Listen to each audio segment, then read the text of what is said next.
Kalau kita jeli, kalau kita sungguh-sungguh teliti, dan kalau kita benar-benar menghargai suatu produk, misalnya meat seperti produk daging sapi, kita nggak akan asal-asal. Tapi kalau kita sungguh-sungguh merasakan bahwa pertumbuhan rohani kita itu penting sekali, Anda juga tidak akan asal-asalan memilih gereja.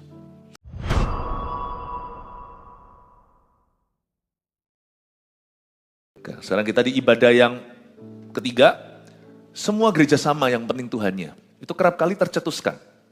Dan saya harus menyampaikan firman ini secara profesional, artinya juga secara netral, supaya kita mengerti bahwa cara pandang yang keliru itu nanti akan berujung mengganggu pertumbuhan kita, nggak bisa maksimal. Sebelum-sebelumnya Anda bisa dengarkan sendiri tadi ya, saya sudah panjang lebar, apalagi kebaktian sebelum ini tadi tentang keselamatan. Semua agama sama katanya. Lalu baktian pertama tadi, jangan fanatik lah. Nggak usah terlalu serius gitu. Orang kan seringkali ngomong gitu. Jangan-jangan kita yang mengatakannya kepada orang lain. Jangan sampai kita yang jadi setannya. Tapi ada satu lagi ini loh, semua gereja sama katanya. Yang penting Tuhannya, betul nggak ya? Mari kita harus cek semuanya kan, kita harus bercermin sama firman. Kalau dibilang gereja paling benar di dunia mungkin nggak ada. Yang ada adalah doktrin keselamatan yang alkitabiah. Dan semua gereja di fase manapun pertumbuhan perkembangan mereka harus selalu berjalan dan bercermin dengan kebenaran. Itulah sebabnya setiap cara pikir kita, bahkan kadang-kadang kata-kata yang sifatnya latah, kita harus konfrontasi dengan firman Allah. Kalau enggak, kita enggak bertumbuh loh, Bapak Ibu. Kita enggak akan berkembang secara penuh, dan kita tidak bisa berbuah dalam kehidupan kita. Semua gereja sama, yang penting Tuhannya. Mungkin pernah terbesit di pikiran kita, ternyata hal itu salah. Kita lihat Filipi pasal 1 ayat 15-18, munculkan aja. Paulus menulis begini, ada orang yang memberitakan Kristus karena dengki dan perselisihan. Tetapi ada pula yang memberitakannya dengan maksud baik. Mereka ini memberitakan Kristus karena kasih. Sebab mereka tahu bahwa aku ada di sini untuk membela Injil, kata Paulus. Tetapi yang lain karena kepentingan sendiri dan dengan maksud yang tidak ikhlas. Sangkanya dengan demikian mereka memperberat bebanku dalam penjara. Tapi tidak mengapa, sebab bagaimanapun juga Kristus diberitakan, baik dengan maksud palsu maupun dengan jujur. Tentang hal itu aku bersukacita dan aku akan tetap bersukacita. Jadi langsung kelihatan ayat-ayat ini membenarkan. Ayat-ayat ini membetulkan, bukan membenarkan pemikiran yang salah, tapi membetulkan pemikiran-pemikiran yang error. Ada orang yang beritakan Kristus karena dengki. Itu aja sudah langsung beda. Dan karena perselisihan. Tapi ada yang memberitakannya dengan maksud baik. Jadi langsung kita melihat fondasi umat. Motivasi ministry. Dasar sebuah pelayanan. Bahkan tujuan sebuah gereja.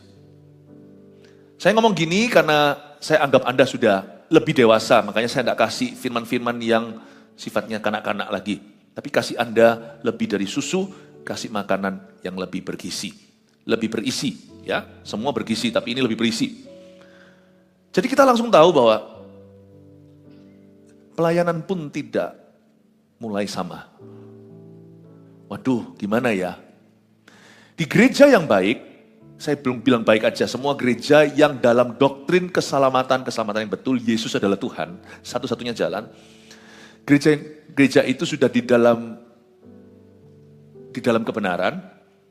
Saya anggap aja, saya sebut aja gereja yang baik. Di gereja yang baik, orang jahat ada, tapi jarang. Ada sebagai perkecualian dan kebobolan. Tapi di gereja yang nggak baik, orang jahat sembarangan. Di mana-mana ada, yang baik perkecualian. Keluarga pun tidak sama loh. Adakah di luar sana orang papa mama yang jahat, penjahat malahan, koruptor, anaknya baik? Ada. Di luar juga ada. Pelayan Tuhan, tapi anaknya jahat. Anaknya murtad jalan. Tapi itu bukan normanya. Itu perkecualian. Sedangkan daging aja beda. Daging sapi aja yang penggemar makan daging tahu. Ada daging biasa. Tahu nggak? Saya pernah di satu tempat makan daging lokalnya nggak kalah loh sama daging impor. Kalau kita kan harus makan daging impor gitu mana ya. Ini daging lokalnya enak pol. Waktu itu saya di Jepang sih. Saya makan, saya bilang, ini daging lokalnya enak sekali, saya bilang. Pelayanan, saya sembarang cari tempat mana, udah gak mikir makan, mau khotbah itu sudah gak ada pikirannya. Tamasya, bener-bener kalau saya pelayanan di luar itu gak seperti yang orang kira. Jalan-jalan mana ada waktunya, pemuritan. Makan daging lokal, enak. Beda ternyata ya. Sapi sama-sama, suaranya tapi beda. Kalau kita jeli, kalau kita sungguh-sungguh teliti, dan kalau kita benar-benar menghargai suatu produk, misalnya meat seperti produk daging sapi, kita nggak akan asal-asal. Tapi kalau kita sungguh-sungguh merasakan bahwa pertumbuhan rohani kita itu penting sekali, Anda juga tidak akan asal-asalan memilih gereja. Saya ngomong gini, tidak dalam konteks kita bermegah atau kita jelekkan siapa, nggak ada, nggak. Termasuk orang yang bergabung di gereja kita, kalau Anda tidak pernah sungguh-sungguh tertanam ya percuma. Paradigmanya salah. Kalau memang Tuhan itu memindahkan, perpindahan jemaat itu ada dari luar ke sini, dari ke sini, nggak sedikit juga dari GMS, sekarang sudah ada di gereja lain. It's okay. Tapi pastikan tidak ada spirit pindah-pindah gereja hanyalah kutu loncat. Tapi benar-benar minta tuntunan Tuhan. Semua gereja sama yang penting Tuhannya itu nggak betul. Kalau Anda sungguh-sungguh merasakan pentingnya bertumbuh, tidak betul. Mereka ini memberitakan Kristus karena kasih. Ada yang karena kasih sebab mereka tahu bahwa aku akan ada di sini untuk membela Injil. Tapi ada juga yang lain karena kepentingan sendiri dan dengan maksud yang tidak ikhlas. Sangkanya dengan demikian mereka memperberat bebanku dalam penjara. Ternyata dari zaman Paulus sudah ada church rivalry, ada persaingan. Which is sesuatu yang sangat normal sebenarnya. Tapi Paulus itu luar biasa hatinya. Dia berkata, tapi gak apa-apa. Gak apa-apa. Sebab bagaimanapun juga Kristus diberitakan. Nah ini yang membuat dia beda. Gak apa-apa. Yang penting Kristus diberitakan. Baik dengan maksud palsu, dia tidak endorse loh ya. Sana, pergilah ke ministry yang seperti ini. Bukan, tapi Paulus berkata, not all lost sih. Kalau dihitung-hitung, dipikir-pikir lagi, tetap masih ada titik terang. Look at the bright side. Coba pikirkan positifnya. Itu Paulus gitu kira-kira bahasanya. Baik dengan maksud palsu maupun dengan jujur. Tetapi tentang hal itu aku tetap akan happy, aku tetap akan bersuka cita. Kita langsung tahu bahwa ternyata tidak semua gereja sama. Akil balik sebuah pelayanan atau cikal bakalnya pun tidak sama. Paulus ini teliti, tapi dia juga sangat-sangat generous hati. Dia sangat murah hati. Dia berkata, it's okay. Saya yakin Paulus itu mengalami kerugian karena pelayanan-pelayanan tertentu zaman itu. Ada yang dengan demikian mereka kira memperberat bebanku, kayak rasanya mau seperti mau saingan sama Paulus. Itu ada gitu-gitunya. Kalau saya baca di ayat ini, saya pendeta, baca tulisan pendeta saya ngerti maksudnya dia apa. Siapa rasa sulit untuk baca tulisan dokter? Saya juga, dokter itu, sorry ya dok, tulisanmu nggak bagus. Tapi aneh, dokter punya resep dibaca dokter lain dan reportnya, dokter bisa baca tulisan dokter, entah gimana. Pendeta bisa baca surat pendeta. Saya ngerti. Saya punya prinsip gini, saya belajar terapkan dalam diri saya seperti Paulus. Ini juga bisa diterapkan sampai antar CG ya. Jangan ada persaingan rasa, oh sana tumbuh sana enggak boleh. Apalagi kalau saudara sevisi. Kalau gereja dengan gereja yang enggak berafiliasi, itu saudara seiman. Saudara sevisi itu lebih dekat, saudara seiman itu seperti sepupu. Saudara sevisi itu sudah kayak saudara kandung, apalagi kalau satu CG, satu coach, satu supervisi itu sudah seperti saudara kembar. Kita harus lebih care, mengasihi semua orang. Orang berdosa pun harus disayangi. Saya punya prinsip sederhana seperti Paulus. Begini, saya tunjukkan. Ini saya akan giring Anda sampai ke aplikasi. Saya tidak ngomong tentang persaingan dan apa. Saya bicara tentang, hari ini saya mencoba mengkoreksi error-error di dalam pikiran jemaat, pikiran kita orang Kristen. Saya sih mikirnya gini, misalnya kalau saya gereja A, lalu ada gereja Z. A, Z ya. Tapi sama-sama gereja Tuhan nih. Ini bukan gereja yang sifatnya bidat atau yang percaya Yesus adalah salah satunya. Bukan satu-satunya. Atau Yesus adalah ciptaan seperti malaikat. Bukan, ini gereja Tuhan. Nah kalau gereja itu nggak benar sebagai gereja, itu bom waktu. Jangan pernah kita jelek-jelekkan gereja lain. Never do that. Dia akan urusan dengan Tuhan. Semua gereja yang tidak membangun dengan betul, membangun di atas dasar jerami, itu cepat lambat akan terbakar. Makanya ada orang seringkali ngomong gampang ya gereja. Coba, sono coba. Coba. Gereja bisa rame, gereja bisa sepi. Coba. Kalau nggak dipanggil. Kadang-kadang orang itu sininya tuh kurang dong. Yang paling enak itu kata-kata orang yang mungkin tidak bersunat hati. Orang kayak gitu sekalian mestinya dikebiri.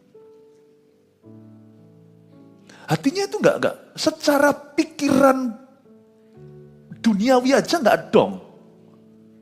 Gereja itu juga perlu untuk beroperasi, operasional terus. Manajemennya. Perlu biaya loh. Ini lampu sekali nyala jedek. Tapi bukan karena itu, kalau hamba-hamba Tuhannya karena ini, wah, lihat kembali ke profil dan portfolionya. Karena apa kita melayani? Karena itu kita harus mengikut selalu pemimpin-pemimpin, termasuk di sini pemimpin CG atau apa, itu harus punya komitmen untuk bertumbuh. Never follow a leader that doesn't grow. A leader that keeps growing is a leader that can lead you. Pemimpin yang terus bertumbuh adalah pemimpin yang bisa terus memimpin kita. Coba deh, kalau memang gampang buat gereja. Enggak gampang. Enggak gampang. Yang murni enggak gampang, yang palsu juga enggak gampang. Anda perlu jadi I.O. kali ya, event organizer yang canggih sekali. Kalau enggak punya visi, Anda harus jadi I.O. yang luar biasa. Konser aja bisa sepi. Enggak gampang. Dan tergantung juga untuk melekatkan orang di kursi ini dengan apa iming-imingnya.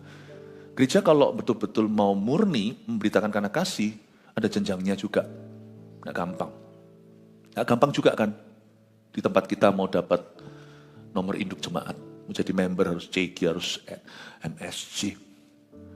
Kita harus mengerti bahwa gereja itu panggilan dari atas menarik yang di bawah. Bukan menunduk ke bawah demi supaya mendapat rakyat. Jadi orang-orang yang ngomong begitu tuh harus introspeksi. It's not easy. If you don't have what it takes, sekalipun sana pengusaha misalnya, kalau Anda tidak punya karisma ministry, no one will follow you. You can pay them though. Misalnya Anda punya ruangan 100 orang, Anda berkata setiap orang yang datang saya kasih 1 juta, mungkin ada yang datang. But that's not growth, itu bukan pertumbuhan ilahi. Tidak segampang itu. Saya sih punya prinsip gini, kalau gereja itu nggak benar, termasuk gereja kita itu termasuk harus bercermin terus dengan kebenaran, maka itu akan jadi bom waktu. Tapi kalau gereja lain itu benar, bersyukurlah. Loh, kalau gereja lain, gereja A, gereja Z, itu betul-betul misalnya berkembang, di mana saya ikut happy. Kata Paulus, aku bersuka cita. Kenapa? Bukannya milik Tuhan, milik kita. Loh kalau Tuhan disenangkan, kalau Injil diberitakan, kalau jiwa-jiwa dimuridkan, buah-buahnya lebat, hidup manusia berubah, keluarga-keluarga dipulihkan. Loh Tuhan kan senang. Saya juga ikut senang. Makanya Paulus berkata, aku akan tetap bersuka cita. Kalau nggak betul bom waktu, kalau benar, gua ikut happy. Turut rasa memiliki meskipun bukan gereja saya. Mungkin bukan gereja kita. Turut rasa bangga. Amin. Tapi kalau saya suruh milih, harus take care siapa? Saya harus take care gereja yang dipercayakan. Paulus suatu hari ketika ada di sebuah kota, di Efesus, dia memisahkan pengikutnya ke ruang Tiranus, sebuah university atau Tiranus ya betul ya namanya ya. Dia memisahkan pengikutnya ke sebuah aula untuk bisa memelihara iman mereka. Paulus itu selama 1,5 tahun di Korintus, dia sebagai gembala, sebagai 3 tahun di Efesus, sebagai gembala. Paulus juga sebagai gembala sidang, tapi karena dia rasul yang harus ke bangsa-bangsa, dia dipindahkan karena kerasulan. Dan dia pisahkan pengikutnya ke ruang Tiranus. Komitmen kita, sekalipun ku tak pandang dari gereja mana, asal lagu itu loh, lagu Pentakosta lama, ku tak pandang dari gereja mana, asal kau berdiri atas firman-Nya. Terus asal apa? Yang tahu gak lagu itu sih? Saya ini kok merasa seperti orang paling tua di ruangan ini. Masa gak tahu? Nah, ku tak pandang dari gereja mana, asal Tuhanmu adalah Yesus Tuhanku juga sama, ku tak pandang dari gereja mana.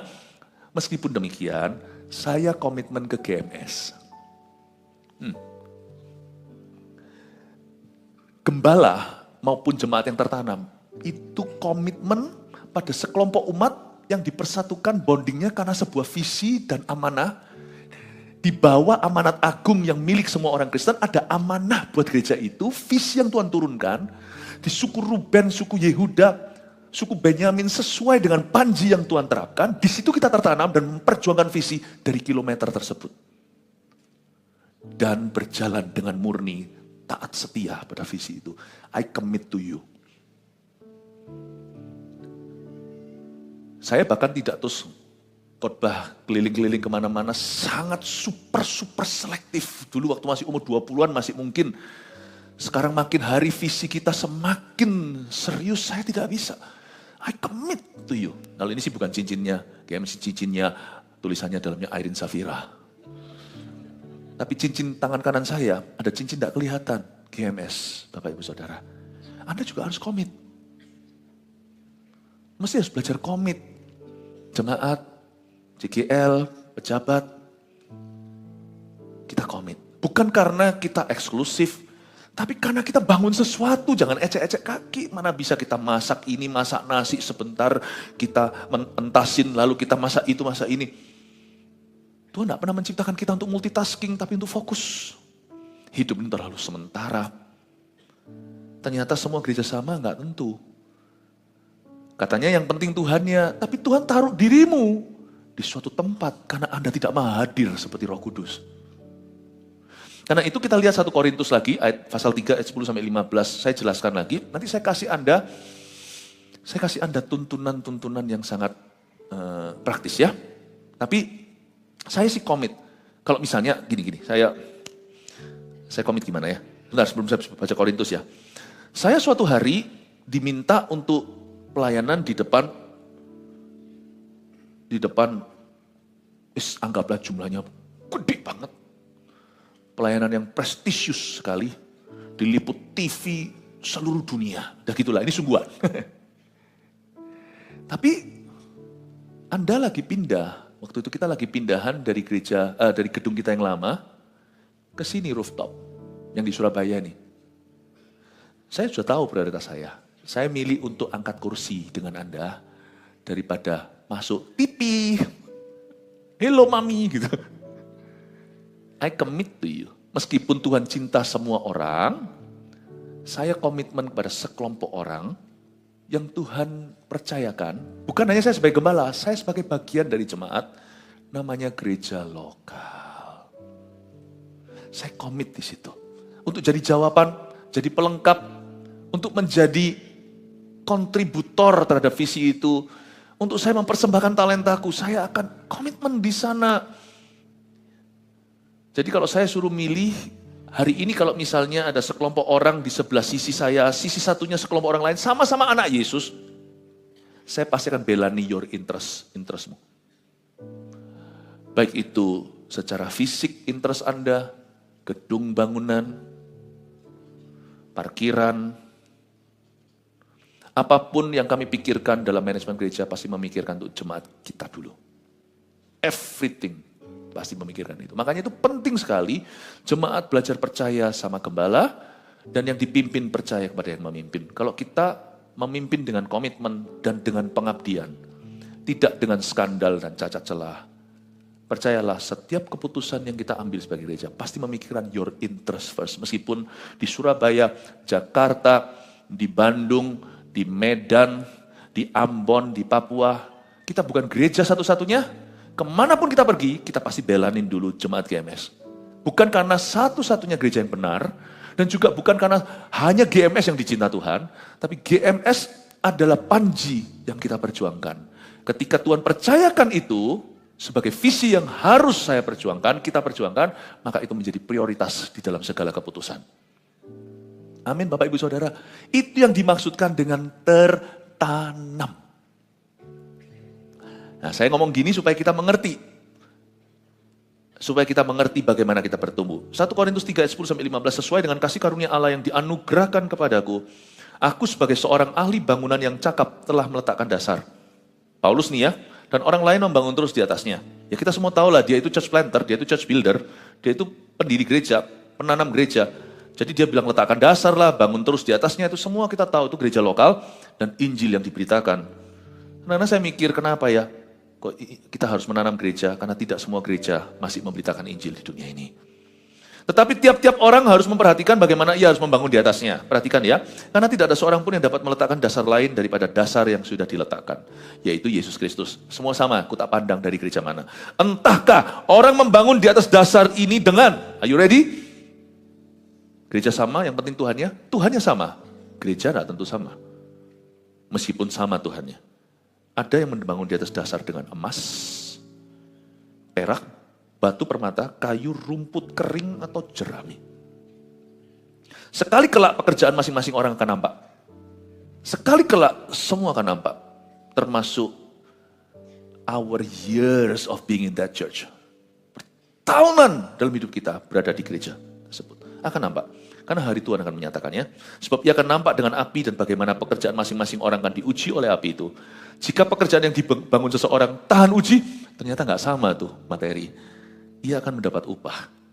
Jika pekerjaannya terbakar, ia akan menderita kerugian waktu.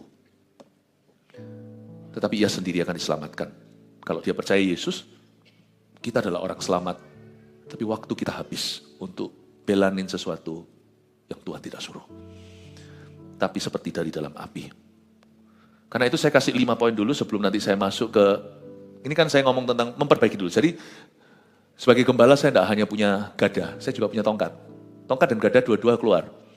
Jadi saya koreksi dulu yang error, lalu saya kasih nanti renungan dari kitab Mazmur untuk kita renungkan sesuatu soal kehidupan. Tongkat, jadi bukan koreksi, tapi God's promises, janji-janji Tuhan. 1, ada 5 ya, poinnya ini nanti Anda bisa foto semuanya, don't worry ya, dengarkan aja. 1, jangan jelekkan gereja lain.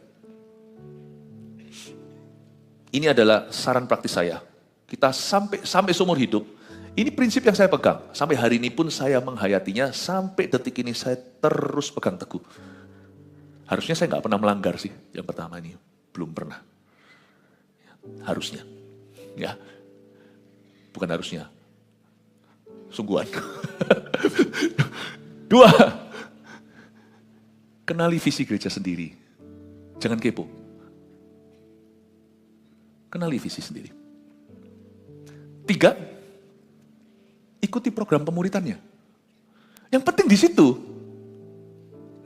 Yang penting itu bukan, tapi tertanam.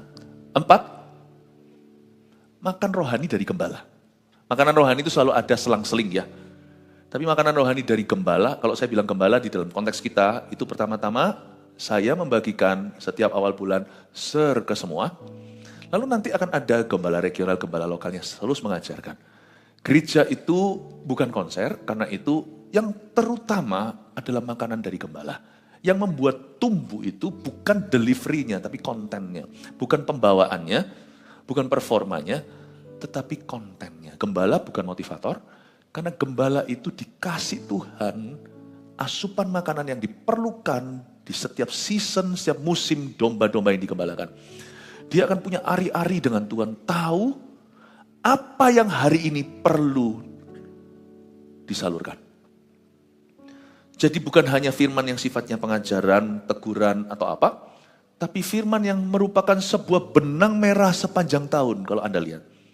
Itu yang membuat tumbuh. Vitamin-vitamin lain juga diberi. Tapi makan rohani itu dari gembala. Itulah sebabnya setiap gembala sidang di gereja kita, setiap gembala lokal juga benar-benar punya kehidupan rohani, kehidupan doa dan firman yang baik. Karena jemaat makan dari kami. Makan rohani dari gembala. Yang kelima ini adalah kita punya fokus di sini. Fokus itu berdampak dan berbuah. Yang penting itu bukan gerejanya, yang penting juga jemaatnya. Mau di gereja yang wah gimana, coba lihat di Kisah Para Rasul tuh, gereja mula-mula kurang apa? Itu luar biasa. Coba Anda pikirkan. Minggu ini yang khotbah Rasul Petrus, bayang-bayangnya menyembuhkan. Minggu depan yang khotbah Rasul Yohanes dengan semua pewahyuannya. Minggu depannya lagi Rasul Yakobus dengan semua hikmatnya. Minggu depan lagi, Andreas, kakaknya Petrus. Itu ya gereja mula-mula itu vitamin W-nya tinggi. Vitamin W, bahasa Jawanya ya, yang Jakarta dan sekitarnya, maafkan kalau kurang ngerti, nanti saya jelaskan. Vitamin warek. Vitamin kenyang. Kok bisa ada Anania Safira yo? Tetap ada yang nyempal. Kok bisa? Kurang apa? Makanya itu CG bukan tempat untuk undang pembicara. Karena Tuhan tidak urapi. Sepandai dia berkata-kata, memotivator profesional, ceramah, buka public speaking, percuma. Nanti jemaat masuk sini, tidak ada urapan ke situ. Tuhan tidak urapi. Not for that purpose. Kita masih gimana? Tapi CGL-nya harus bersinar. Sponsornya harus mulai bersinar.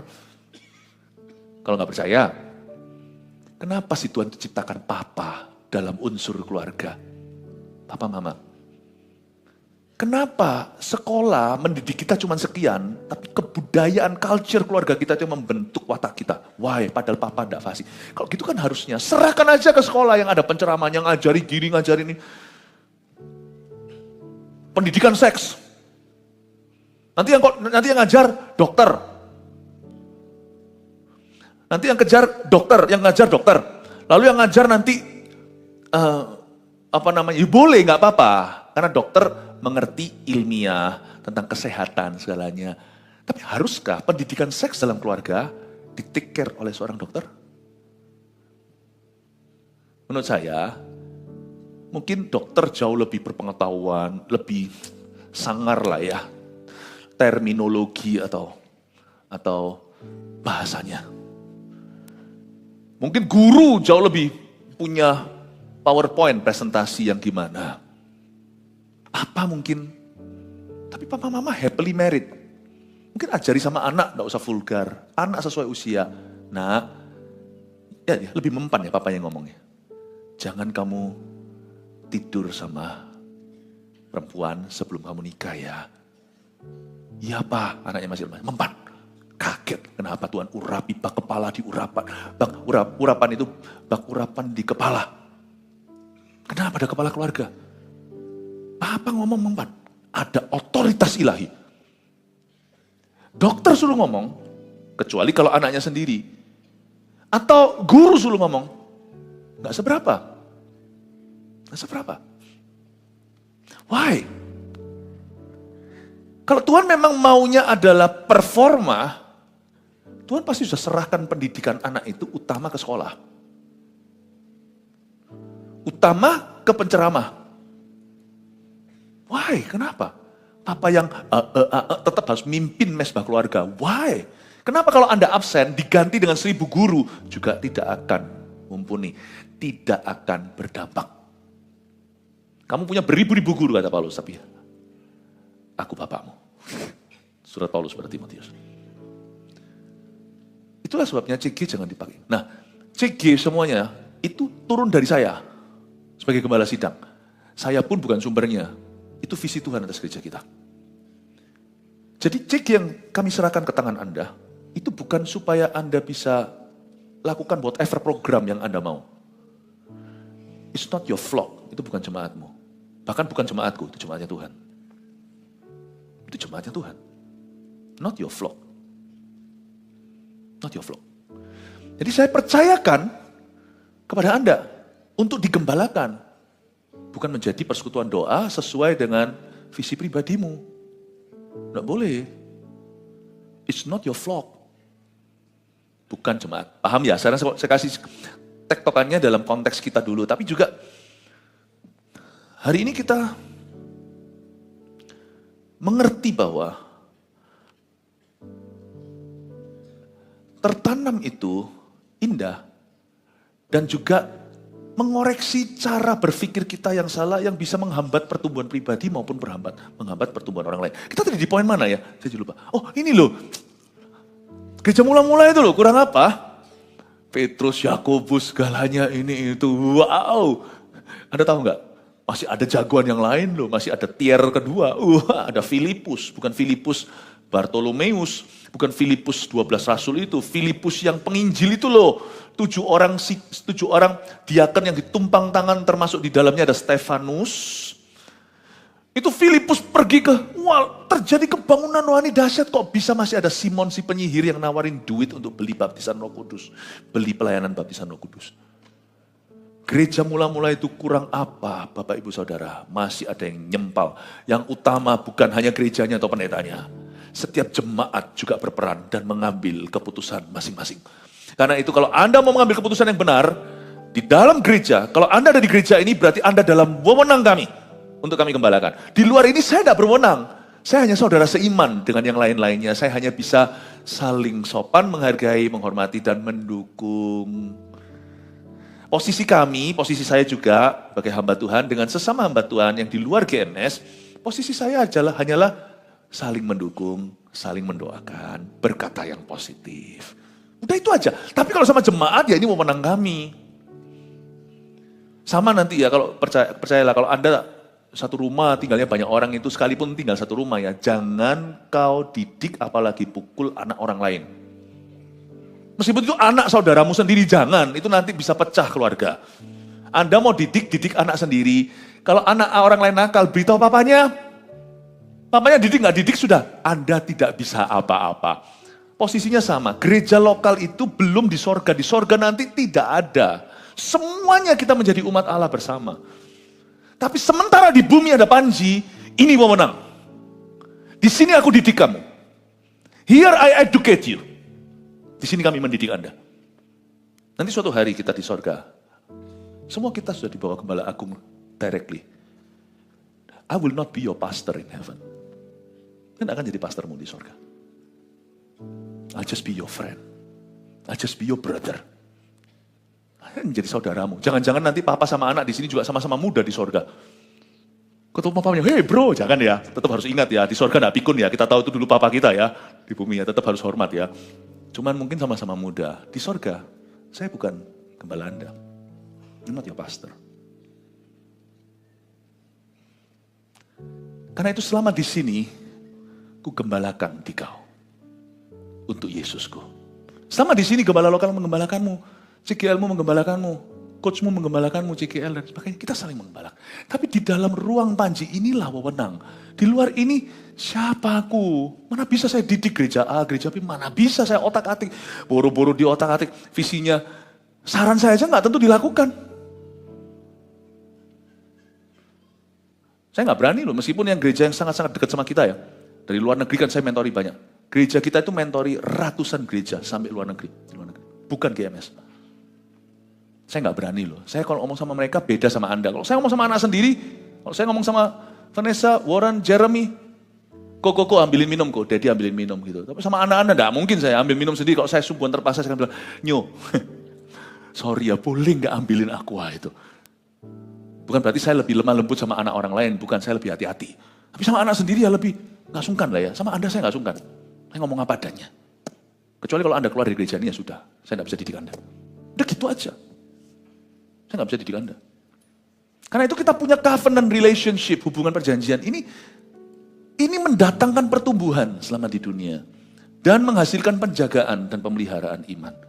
Ini yang harus kita hargai. Karena ini yang disebut keluarga Allah. Ini lebih besar dari keluargamu. Tapi nggak lebih penting sama penting. Anda punya keluarga. Tapi di dalamnya Anda berada di dalam keluarga yang lebih besar.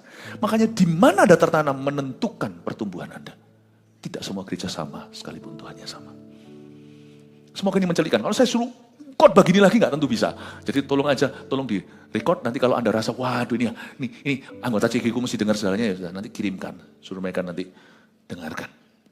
Oke, jadi yang penting itu Andanya fokus untuk berdampak dan berbuah. Percuma kita mau di gereja mula-mula, gereja paling diurapi, gereja yang paling revive, yang paling kebangunan rohani. Ya muncullah masih ada anaknya Safira, Simon si penyihir, masih ada itu semuanya. Masih ada kok buktinya salah satu dari diaken, enggak tulis di Alkitab tapi dalam sejarah gereja. Ada yang namanya Nikolaus yang ditegur oleh Yesus salah satu gereja yang disurati oleh Yohanes di Pulau Patmos. Di antaramu ada pengikut Nicolaitans, pengikut Nikolaus. Itu pengajaran liberal zaman itu. LGBTQ oke, nggak apa-apa, gereja itu nggak usah bahasa roh lagi. Yang gitu-gitulah, pokoknya menyingkirkan Roh Kudus, mengundang liberalisme atau keduniawian ke dalam gereja, mencampur baur. Itu Nikolaus. Tahu nggak? Sejarah mencatat, itu salah satu daripada 7 diaken yang ditumpangi tangan oleh Petrus. Nggak tentu Anda berada dekat di tahta. Lucifer pun jatuh ada di tahta Allah. Sebenarnya jangan salahkan gereja kalau Anda tidak bertumbuh juga. Bisa jadi karena memang tidak kondusif, atmosfernya toksik. Culture kebudayaannya, culture gereja tertentu itu bisa benar-benar payah. Bisa payah, culture sebuah gereja. Tapi pada akhirnya pertumbuhanmu, keputusanmu. Apalagi di tengah-tengah terjadi pertumbuhan ilahi, kalau Anda tidak bertumbuh, wah itu keputusannya udah jelas sekali. Di gereja tertentu tidak bertumbuh itu harus lawan arus. Tapi di gereja tertentu pula, untuk tumbuh harus lawan arus. Karena nggak tumbuh semua. Tapi di gereja yang bertumbuh semua juga ada garansi, ada jaminan. Buktinya ada Anania Safira, ada Nikolaus. Karena itu Anda harus memilih untuk fokus. Nggak usah ngurus. Aku hanya mau berdampak dan berbuah. 5 munculkan semuanya. Keluar semua. Silakan difoto. Makasih, saya tak minggir. Ya, jangan jelekkan gereja lain. Kenali visi gereja sendiri. Ikuti program pemuritannya. Makan rohani dari gembala. Fokus untuk berdampak dan berbuah. Haleluya. Amin. Yang setuju berikan tepuk tangan untuk Tuhan. Oke, tinggal sisa renungan Mazmur pasal 1 ayat 1 sampai 6. Saya kasih beberapa encouragement to you atau untuk menguatkan hatimu. Jalan orang benar dan jalan orang fasik, Mazmur 1. Berbahagialah orang yang tidak berjalan menurut nasihat orang fasik, yang tidak berdiri di jalan orang berdosa, dan yang tidak duduk dalam kumpulan pencemooh. Tetapi yang kesukaannya ialah Taurat Tuhan, dan yang merenungkan Taurat itu siang dan malam. Ia seperti pohon yang ditanam di tepi aliran air, yang menghasilkan buahnya pada musimnya, dan yang tidak layu daunnya. Apa saja yang diperbuatnya berhasil. Bukan demikian dengan orang fasik. Mereka seperti sekam yang ditiupkan angin. Sebab itu orang fasik tidak akan tahan dalam penghakiman. Begitu pula orang berdosa dalam perkumpulan orang benar. Sebab Tuhan mengenal jalan orang benar, tapi jalan orang fasik menuju kebinasaan. Cepat aja ya, 6 ayat aja.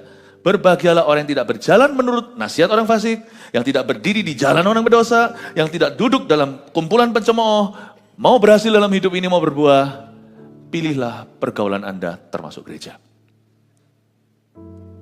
Pilihlah teman Anda. Orang fasik itu bukan orang kafir. Orang fasik mengaku kenal Tuhan. Fasik tidak sama dengan kafir. Kafir itu orang tidak kenal Tuhan. Fasik itu orang yang mulutnya berkata Kristen, perbuatannya bukan. Mari kita berdoa sungguh-sungguh, di semua gereja pasti ada kefasikan. Di gereja mula-mula pun ada. Tapi mari kita sama-sama bekerja demikian rupa, minimal demi anak cucu kita. Kemarin saya pimpin kebaktian di sini, penuh ini ruangan. Sampai di gereja kita di mana-mana, Eagle Kids Bible Study untuk anak cucu cicit Anda. Saya bertekad, tolong bantu kami untuk mengecilkan kemungkinan adanya kefasikan di zaman anak-anak kita. Tidak bisa total lenyap selama masih ada setan di dunia. Tapi kita harus berusaha, kita harus perangi. Gandum kalau lalangnya tidak diperangi, gandum akan susah tumbuh. Diperangi pun masih ada lalangnya. Pilih-pilih teman. Jangan berdiri di jalan orang berdosa. Jangan duduk dalam kumpulan pencemooh. We reserve the right. Kita semua punya benefit of the doubt, kita semua punya yang satu hak ini. Hak untuk memilih. Setiap kita punya kehendak bebas, kita punya hak untuk memilih berada di perkumpulan yang benar.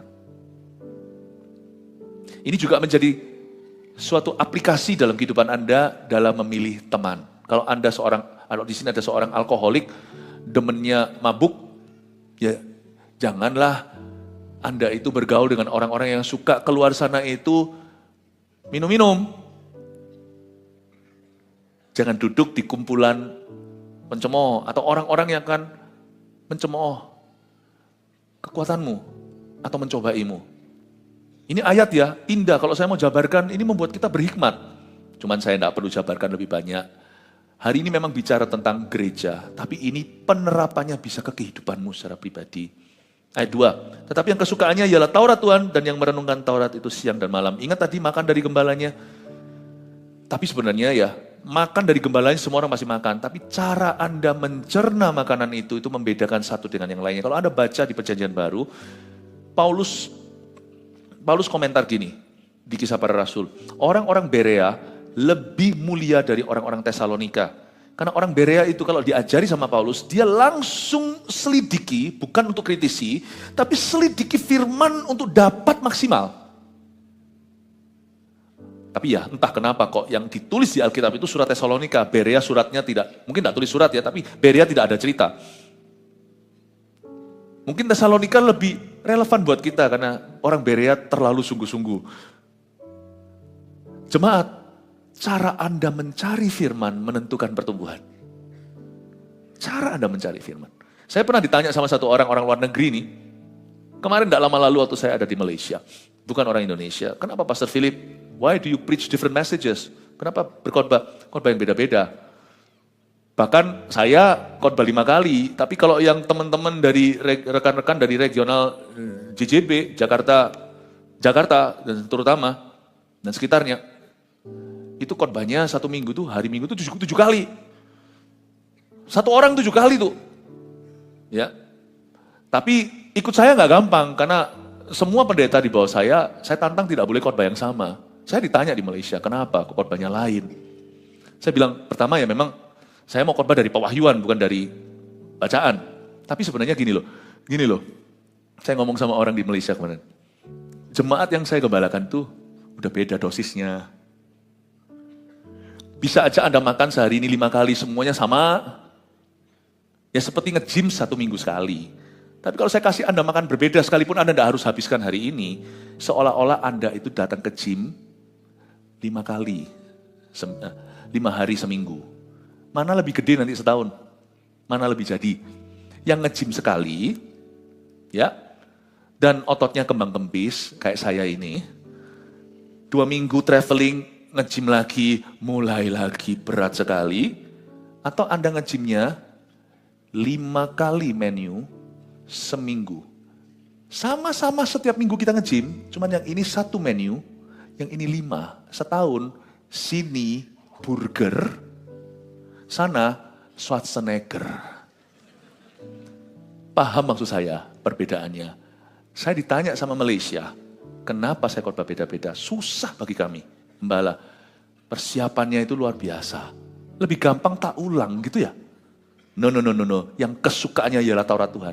Jemaat yang suka firman, mencerna, apalagi melakukannya, dan sungguh-sungguh merenungkannya. Beda nanti hidupmu dalam 1 tahun, itu seperti 5 tahunnya. Jemaat lain, kalau di gereja kita kan standarnya itu. Kalau standarnya beda di luar sana, ya pasti beda hasilnya nanti. Mau belajar bahasa Chinese? Coba ya, 1 minggu sekali 2 jam les. Ni hao, wo hao bu hao. 5 kali, 5 hari seminggu, temenmu 5 hari seminggu. Setiap kali 2 jam, beda hasilnya. Ini ngoceh. Bukan ni hao pu hao. Ni wen wo hai ni yo tuo sen, wo ai ni yo chi fen. Pasar atumnya keluar. Yang nggak tahu nih mungkin yang Jakarta. Yang Ambon, yang Papua. Bedalah. Lu 5 sama 1 mana bisa ditanding tuh. Yang kesukaannya itu bukan asal-asalan. Anda baca 1 ayat dengan baca 1 pasal ya bedalah. Nggak percaya. Aku sudah makan protein, kok nggak gede-gede ya? Misalnya kalau orang program pembesaran otot. Aku makannya itu protein daging loh. Daging. Berapa gram? 10 gram. Memang gizinya luar biasa, tapi 10 gram. Sama orang yang makannya 200 gramnya beda. Beda. Kesukaannya itu orang yang melahap. Bukan orang yang menganga. Makan. Saya pernah lihat orang-orang sumo, jangan kau kira mereka itu gemuk-gemuk kosong. Sumo-sumo itu profesional. Dempal-dempal, makannya itu di menu ditakar. Tapi banyak. Memang mereka harus sampai gemuk. Harus sampai besar lah maksudnya. Jadi harus program pengemukannya harus makan. Bukan menganga, disuap, itu bayi. Melahap. Beda-beda hasilnya, sungguh beda. Pernikahan Anda akan melihat hasilnya. Beda. Anak-anak Anda akan menuai hasilnya. Beda semua. Pemakaian Allah. You jangan iri. Kalau orang tertentu berdoa in Jesus name, kuasa turun. Dan satunya lagi ompong gigi. Doa basa-basi. Beda lah. Beda proteinnya lah. Sungguh-sungguhlah cari Tuhan Bapak Ibu. Anda akan rasakan perbedaannya di tempat kerja Anda. Hikmat Allah tak terselam itu beda banget. Amin. Ya. Ia seperti pohon yang ditanam di tepi aliran air, ayat 3 yang menghasilkan buahnya pada musimnya. Dan yang tidak layu daunnya, apa saja yang diperbuatnya berhasil. Beda. Ia seperti pohon yang ditanam, katakan ditanam. Saya nggak perlu jelaskan lagi, tadi sudah saya jelaskan panjang lebar. Ditanam, ditanam, ditanam. Di tepi aliran air, ditanam, ditanam. Di tepi aliran air. Bukan yang kena chemical. Sesedikit mungkin gereja dan pelayanan dan hidup kita harus seorganik mungkin. Sebisa mungkin tidak pakai pestisida. Semurni mungkin. Semurni mungkin. Bukan demikian orang fasik. Mereka seperti sekam yang ditiupkan angin, ayat 4. Orang fasik di sini sekali lagi bukan orang kafir. Mereka seperti sekam yang ditiupkan angin. Sekam itu loh. Kalau Anda lihat kadang-kadang ada mbok-mbok yang ada orang agak di pedesaan gitu taruh di depan apa namanya green apa itu seperti gandum itu kulitnya itu loh kayak kulit kacang itu loh yang lembut itu loh ditiup angin pergi itu sekam. Orang yang tidak pernah tertanam nanti kerohaniannya sekam, ringan. Gampang goyang. Tidak loyal orangnya. Sudah biasa. Itu DNA. Sekam. Itu kayak ringan. Your spiritual life becomes light. Ringan ini bukan bagus ya. Oh ringan beban. Bukan. Ini ringan itu enggak kualitas. Ringan itu orang lain punya kilogram. Anda cuma punya koma berapa gram. Hidupmu itu seperti ringan. Gampang hilang. Kita tidak mau hidup kita tak berbobot. Sebab itu orang fasik tidak akan tahan dalam penghakiman. Biasanya dalam masalah mereka akan sempoyongan. Begitu pula orang berdosa dalam perkumpulan orang benar. Sebab Tuhan mengenal jalan orang benar. Perhatikan ayat 6. Tuhan kenal jalan orang benar. Tapi jalan orang fasik menuju kebinasaan. Jalan hidup orang benar diterangi oleh cahaya firman Tuhan. Mereka akan berjalan makin lama makin terang. Hingga rembang di tengah hari.